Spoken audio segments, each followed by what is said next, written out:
So well buddies, welcome back to my channel. Once again I am here. तो guys आज की इस class के अंदर हम देखेंगे 5 वर्ड्स होंगे एज अ सेंटेंस के तरीके से हम लोग उनको यूज करने की कोशिश करेंगे और देखेंगे कि हम अपनी स्पीकिंग के अंदर किस तरीके से इसको यूज कर सकते हैं। और ये जो वर्ड्स होने वाले हैं बहुत ही बेनिफिशियल वर्ड्स होंगे हमारी स्पीकिंग को चार चांद लगाने के लिए। तो देखते हैं आज के हमारी इस वीडियो के अंदर क्या है गाइज। देखिए सबसे पहला वर्ड मैंने यहाँ पे लिखा है इट्स नथिंग बट।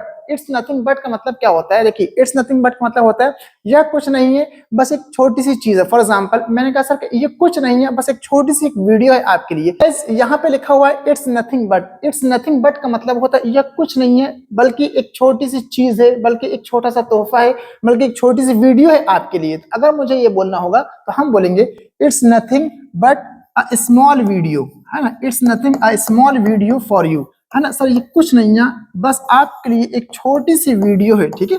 वेल या फिर फॉर एग्जांपल मैंने एक छोटा सा गिफ्ट दिया, आपने कहा अरे इसकी जरूरत क्या थी, तो मैंने कहा अरे सर कुछ नहीं है, ये तो एक बस छोटा सा गिफ्ट है मेरी तरफ से। हम बोलेंगे but a small gift from my side, है ना। It's nothing but a small gift from my side. Well तो इस तरीके के बहुत से सेंटेंस गाइज हम इसमें से बना सकते हैं, ठीक है ना। इस तरीके के बहुत से सेंटेंस गाइज आप इसके हेल्प से बना सकते हैं। अगला हमारा वर्ड देखते हैं। अगला हमारा जो वर्ड होगा गाइज वो होगा up to the mark. Up to the mark का मतलब होता है अच्छी हालत में, या फिर अगर नॉट लगा देंगे तो अच्छी हालत में नहीं के सेंस में आ जाएगा, ठीक है। अगर हमको सेंटेंस बनाना होगा तो हम बोलेंगे सर मैं आज अच्छा महसूस कर रहा हूं, या फिर मुझे अच्छा लग रहा है, या फिर मुझे अच्छा नहीं लग रहा है। हम बोलेंगे आई एम नॉट फीलिंग, क्या बोलेंगे?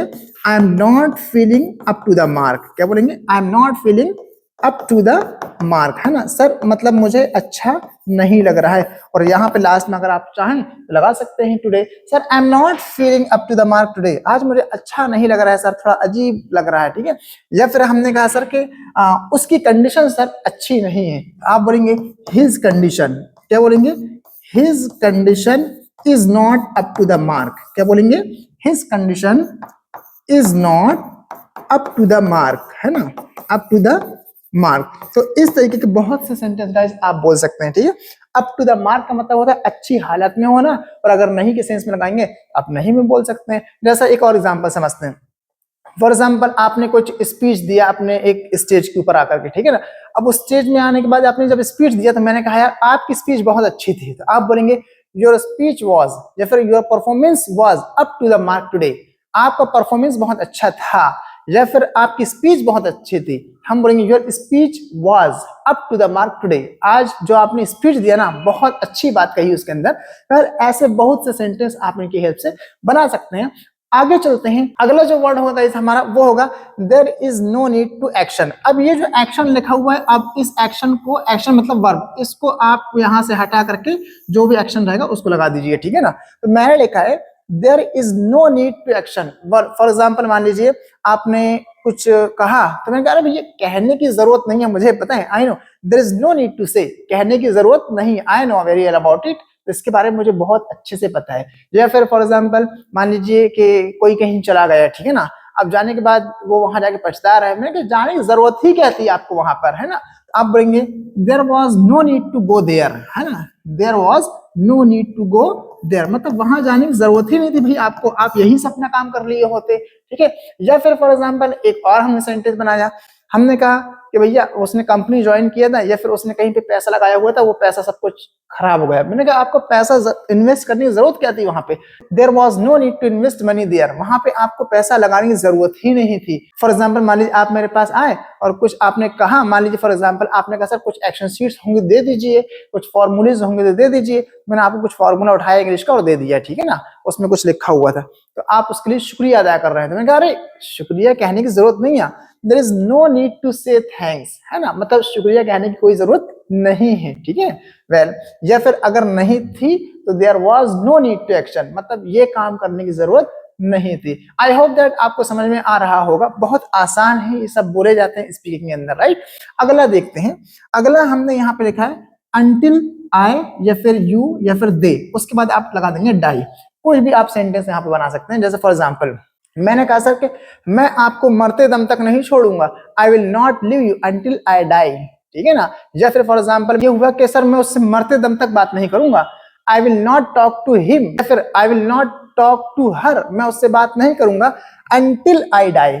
आप बोलेंगे I will not talk to, चाहे तो हिम हर लगाइए चाहे तो हिम लगाइए, I will not talk to him या फिर I will not talk to her until I die.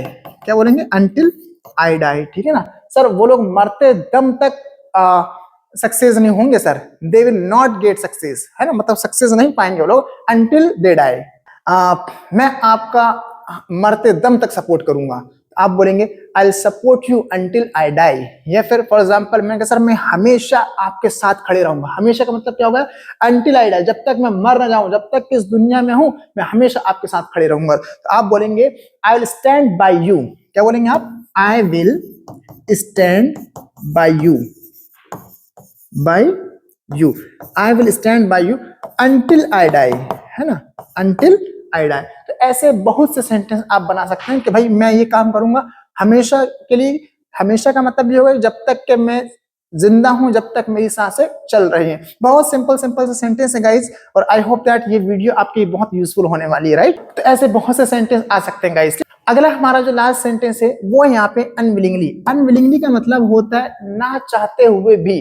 For example मैंने कहा सर कि ना चाहते हुए भी मुझे विदेश जाना पड़ा, तो आप कैसे बोलेंगे?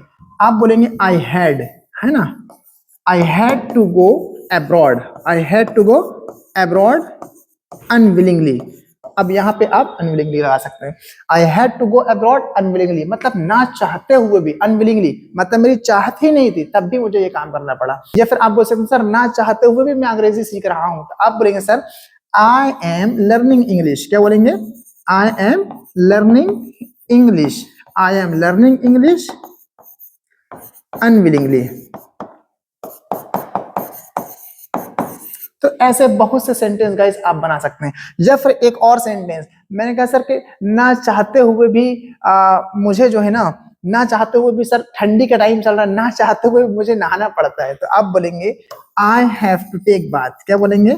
I have to take bath, I have to take bath unwillingly, है ना, मतलब चाहता नहीं हूं नहाना, ठंडा बहुत ज्यादा भैया, लेकिन ना चाहते हुए भी इस काम को करना पड़ता है। या फिर फॉर एग्जांपल मान लीजिए किसी से आपकी अनबन है, एग्जांपल मैं आपको बता रहा हूँ, और वो अगर आपके घर में चले आए तो आप ना चाहते हुए भी उससे आपको बात करना है, ठीक है ना, मतलब आपको बात करना पड़ेगा। आप बोलेंगे सर मुझे ना चाहते हुए भी उससे बात करना पड़ेगा भाई, आप बोलेंगे I will have to talk. क्या बोलेंगे? I will have to talk, I will have to talk unwillingly, है ना, मतलब मुझे ना चाहते हुए भी बात करना पड़ेगा। ऐसे बहुत से सेंटेंस है गाइस, जबरदस्त क्लास है, एंड आई होप दैट आपको समझ में आया होगा और बहुत आसानी के साथ आप समझ सकते हैं, बोल सकते हैं, राइट। सो वेल, मुझे उम्मीद है कि आप लोग को ये क्लास समझ में आई होगी। बहुत ही इजी है, यूजफुल क्लास है, आप ऐसे बहुत से सेंटेंस बना सकते हैं और बोल सकते हैं। चलिए मिलते हैं नेक्स्ट वीडियो के अंदर, तब तक के लिए ब्रेक, बाय, चाओ, nice meeting you, thank you so much.